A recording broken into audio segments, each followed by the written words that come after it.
اعوذ باللہ من الشیطان الرجیم بسم اللہ الرحمن الرحیم۔ میں محمد عبدالقدیر صدیقی، محتمین مکہ مسجد چار مینار حیدرآباد۔ چار مینار اور اس خوبصورت مکہ مسجد کی بنیاد قطب شاہی دور حکومت میں رکھی گئی ہے۔ اس دور میں قطب شاہی دور حکومت کا پایتخت گولکنڈہ رہا کرتا تھا۔ اس زمانے میں حیدرآباد آباد نہیں تھا تو بادشاہ نے خیال کیا کہ کسی نہ کسی طرح اس حیدرآباد کو خوبصورت شہر بنایا جائے، تو محمد قلی قطب شاہ نے چار مینار کی بنیاد رکھ کر اس خوبصورت حیدرآباد شہر کی آباد کیا۔ کسی شاعر نے کہا ہے کہ بستی بسنا کھیل نہیں، بستے بستے بستی ہے۔ تو اسی انداز سے یہاں پہ شہر بسنا شروع ہوا اور لوگ یہاں پہ آ کر اپنا زندگی بسر کرنا شروع ہو گیا۔ محمد قطب شاہ جو قلی قطب شاہ کے سکسرے بادشاہ تھے، انہوں نے یہ ارادہ کیا کہ یہاں پہ اس شہر حیدرآباد میں ایک بڑی و عریض مسجد کی تعمیر کیا جائے۔ تو اس کے ماتحت بادشاہ کے انجینئرز نے اس مسجد کو تعمیر کرنے کے لیے اس مسجد کے لیے زمین کی تلاش کر رہے تھے۔ جہاں پہ سالار جنگ میوزیم تھا وہاں پہ تلاش کر رہے تھے، تو ایک مذوق قسم کے بزرگ نے ان انجینئروں سے پوچھا کہ آپ کیا کر رہے ہیں؟ انہوں نے بتایا کہ بادشاہ کا یہ ارادہ تھا کہ وہ چاہتے ہیں کہ اس حیدرآباد شہر میں ایک بڑی و عریض مسجد بنایا جائے۔ اس مسجد کو تعمیر کرنے کے لیے ہم اس مسجد کے لیے جگہ کی تلاش کر رہے تھے۔ تو اس بزرگ نے انجینئروں سے کہا کہ آپ یہاں پہ مسجد تعمیر نہیں کر سکتے۔ تو انجینئرز نے اس بزرگ سے پوچھا کہ تو پھر ہم کہاں تعمیر کر سکتے ہیں؟ تو بزرگ نے ان سب کو لے کر اب جہاں پہ مقام مسجد ہے اس جگہ پہ لے گئے اور کہا کہ آپ اس جگہ پہ مسجد کی بنیاد اور تعمیر کر سکتے ہیں۔ تو اس جگہ کے بارے میں بادشاہ کے پاس انجینئرز نے مطالبہ لے کے گیا، تو بادشاہ نے اس جگہ کو منظور کیا۔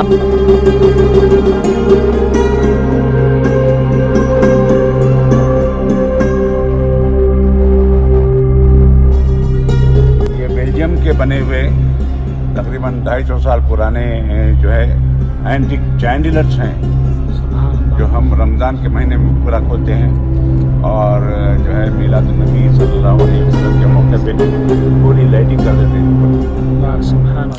بادشاہ کے پاس ایک آرکیٹیکٹ رہا کرتے ہیں، ان کا نام ہے رنگیا۔ تو بادشاہ نے اس شاہی مسجد کی تعمیری ذمہ داری آرکیٹیکٹ رنگیا کو سونپ دی، اور اس کے ساتھ ساتھ قطب شاہی سلطنت میں اعلان کر دیا گیا ہے کہ ایسے شخص سامنے آئے جن کی نماز اب تک قضا نہیں ہوئی، کہ جن کے ذریعے اس شاہی مسجد کی سنگ بنیاد رکھی جائے۔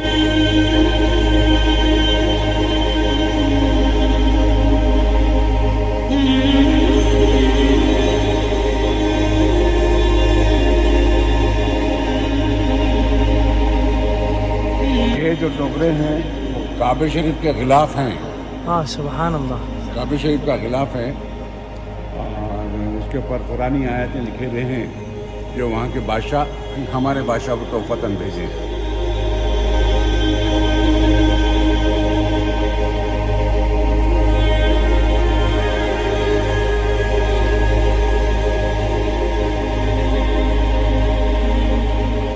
کلمہ شریف وغیرہ یہ وہ سب سونے کے لکھے ہوئے ہیں۔ سونے کے؟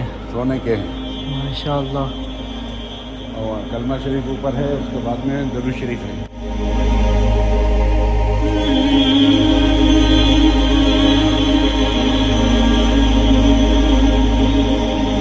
یہ جو میں نے آپ سے کہا کہ محراب پورا جو ہے پتھر کا بنا ہوا، ایک ہی پتھر کا ہے سبحان اللہ پورا، اور یہ وہاں سے گگن پہاڑ سے لے کر آئے ہیں یہاں۔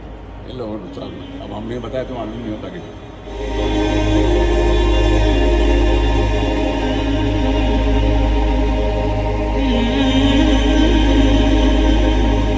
یہ سونے کا ٹکڑا ہے۔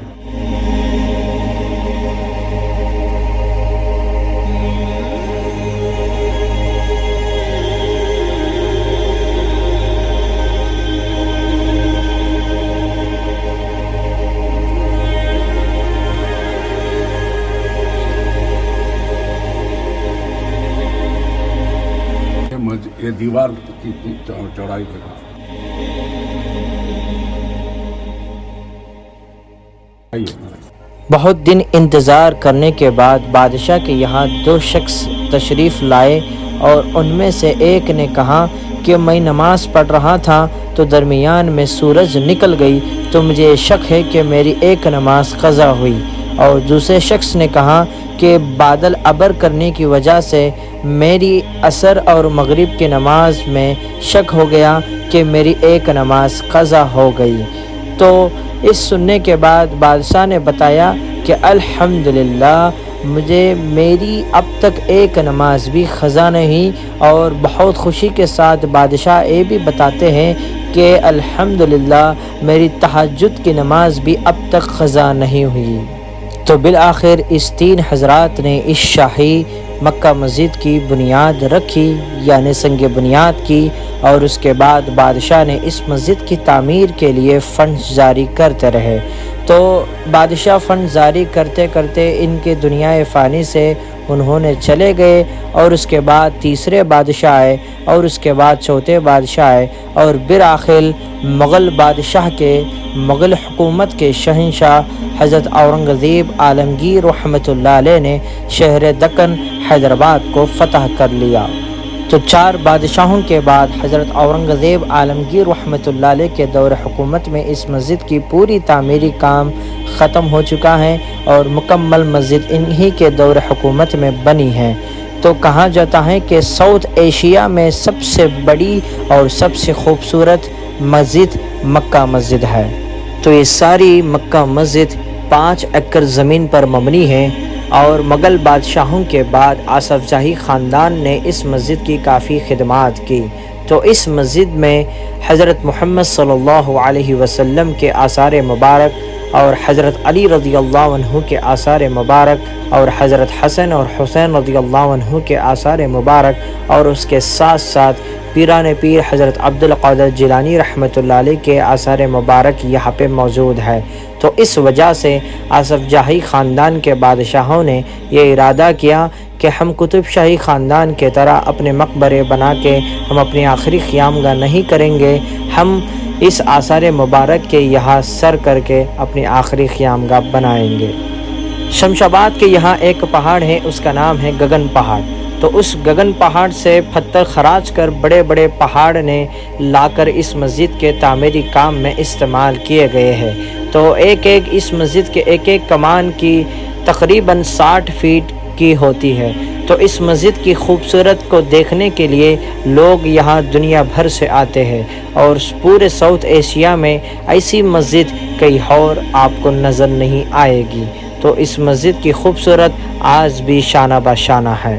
حضرت انوار اللہ شاہ فاروقی رحمۃ اللہ علیہ نے جو بانی جامعہ نظامہ مدرسہ ہے، تو انہوں نے اس مکہ مسجد کے احاطے میں اس سامنے والی مدرسے کی بنیاد رکھی، جہاں سے کئی طلبہ حفاظ بنے اور حافظ عالم کی اپنی کورس کو مکمل کیا۔ تو آپ کے سامنے جو نظر آ رہا ہے یہ آصف جاہی خاندان کے شاہی مقبرے ہے، جو آصف جاہی خاندان کے بادشاہوں نے یہ ارادہ کیا ہے کہ آثار مبارک کے طرف ہم سرہانہ کر کے اپنے آخری قیامگاہ بنائیں گے۔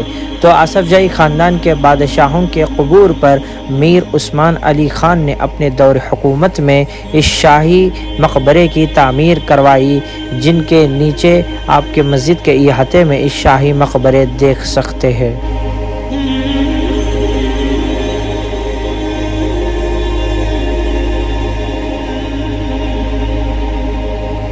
اس مسجد میں جہاں پہ مقدس آثار مبارک رکھا گیا ہے، یہ وہی جگہ ہے جہاں پہ وہ محفوظ ہے۔